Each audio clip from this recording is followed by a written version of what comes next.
If you're serious about growing your coaching business and you're not nailing your ideal client profile, here's a blunt truth. You're going to end up like most coaches, burnt out, undercharging, and just chasing the wrong people. So in this video, I'm going to give you the exact framework I use with my private clients to find markets that actually buy, including how one of my clients went from $15,000 a month all the way up to $99,000 a month just by choosing the right ICP. And stick with me because by the end of this video, you'll have a dead simple test that you can run in the next 24 hours to know if your market is actually real or if you're just wasting your time. And after working at a fitness brand that did over $500 million in sales, I learned the biggest shift isn't a quick hack to scale. It's actually locking in the right market, going after the right people. Because if you get this wrong, that's your foundation and everything else comes tumbling down. Okay. And the reason your market is so important is because you could have the best offer, the best content, the best systems, but if there's no market to sell it to, it's irrelevant. It doesn't matter. Your offer isn't worthwhile. You've got nobody to sell it to. So how do you actually find out if a market is good, or how do you even find a market in the first place? The first thing I like to look into is what I call the 4P ICP framework. And this basically goes into four main elements, okay?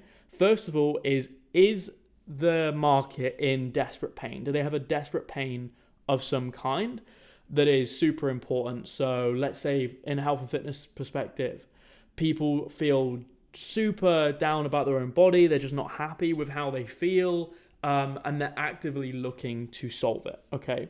The second one is purchasing power on this subset of the market, okay? Do they actually have money? For example, you might be able to go after unemployed people. They might be in a lot of pain. They want to lose the weight, especially if they've not been working. They might have put on a few pounds. But if they're unemployed, they probably don't have any money. So they don't have the purchasing power. The next one is the place, okay? So are there places that you can find these people? Are they hanging around on Instagram? Can you find them if you ran ads to them? Are they hanging on TikTok? That's what you want to consider there.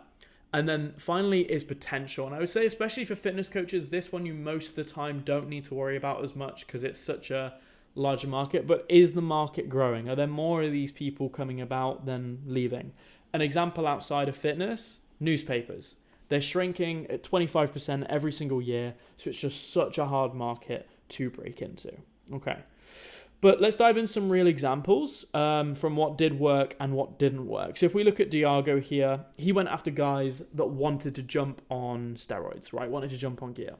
And the reason that this worked so well is that they were in desperate pain in two big desperate pains is number one, they didn't feel happy with themselves. Like they felt very small. They felt like they wanted to be a lot bigger.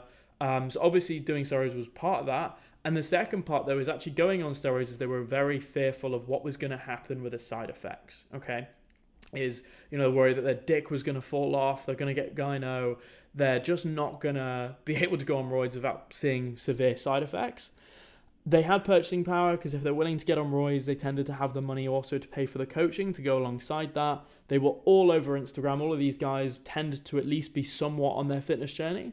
So they've been posting on Instagram, and there's more and more guys wanting to jump on steroids.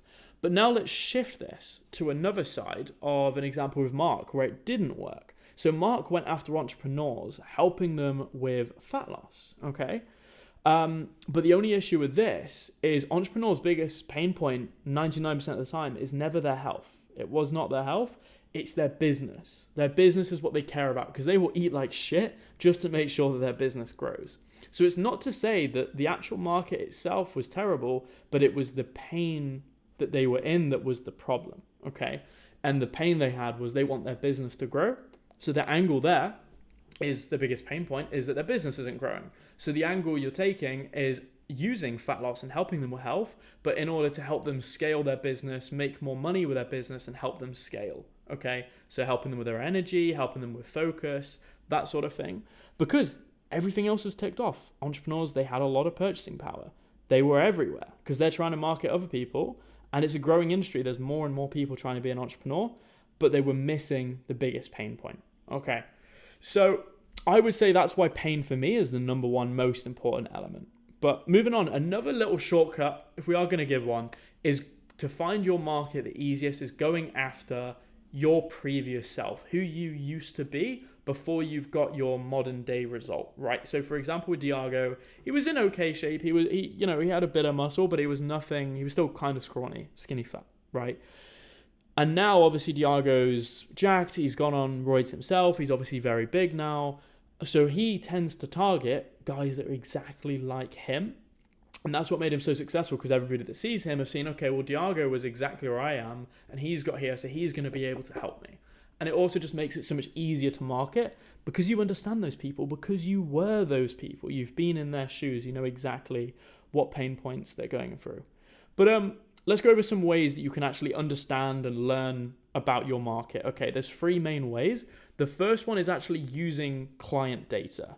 Okay, so this is where with your check-ins or whenever you're speaking with your clients through the text, seeing what problems they're coming at you with, that's really going to help you understand your market. And especially the more clients you work with, the better you're going to understand sub-markets of your market that you want to go after, the ones that you're able to get the best results, the ones that pay you more, the ones that aren't as annoying to work with. They're the people you know you're going to want to double down on. And then the other element is, especially if you don't have clients, is just speaking with people. You're speaking with your ideal client market, your ideal clients, is going to help you so much. And ideally with people you know, obviously if you have the clients that are your ideal, great, speak to them, understand their problems, their pain points as much as possible. But if you don't, just try and find people that you know are your ideal clients. That's what your number one focus should be. And then another element that you can also do here is borrowing insights from online, right? So looking at places where they hang out, right? Like we said earlier, on Instagram, Reddit, wherever, and looking what problems are they running into? What challenges have they got? Are they asking about? And that's going to help you understand that market way, way better. And by combining all of this together, it's going to allow you to get a clear ICP and a clear ideal client profile that you can go after, okay? But do not worry if you don't worry about getting your perfect ICP from the start, because it's not going to happen.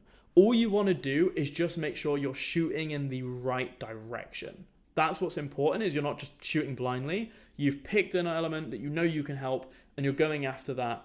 And then you slowly but surely learn that market better and better, and you find a specific element of that market that you're able to help even better.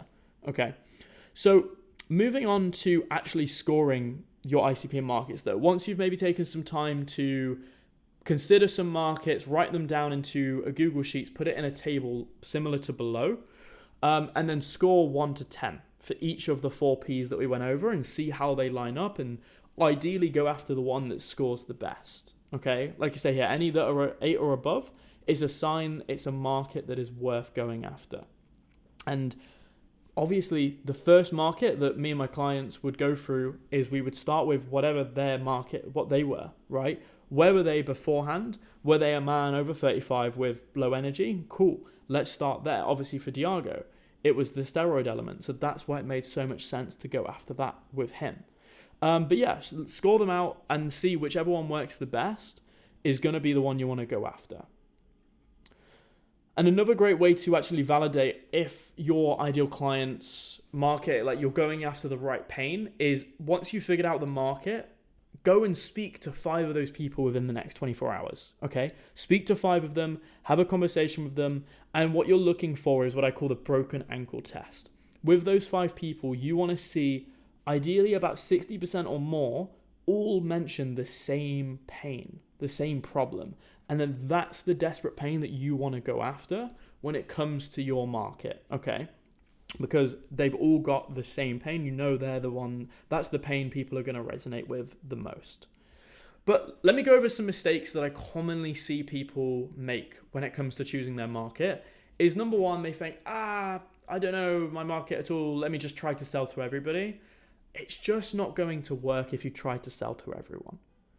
Because when you're doing marketing, when you're selling to people, they want to feel like something is made for them, especially if it's high ticket. They're only going to pay that price if they feel like this is made for them and this can 100% work for them. A second element is don't go switching the niche every month, right? Don't overthink that, I made the wrong decision. Just put a good bit of time into making sure it is a market you know you can help, and stick with it for 6 to 12 months before even considering maybe looking, is there something wrong with my market? Because you're not going to get an overnight success. It's going to take work. It's going to take time to understand the market. And yeah, you're not going to know it straight away. And the third one is skipping the 4 Ps that we went over. So if you ignore the fact whether they're in pain, they have no money, there's no potential in the market, you're just not going to be able to find a solid market. And then number 4 is not listening to the people that are in your target market, not speaking to them, because nobody's going to understand their problems better than themselves. All right, now you've got clarity on your ideal clients. This is going to be your foundation. But the reality is, if you stop here, you're still going to struggle, because the next big mistake coaches tend to make is building the wrong offer for the right market. So your next step is simple. Click the video somewhere around here, and this is where I'll break down exactly how to build an offer for your ICP that they just can't say no to. And if this video gave you any value, hit subscribe so you don't miss what we've got coming next. What the bloody hell are you still doing here? Click the video.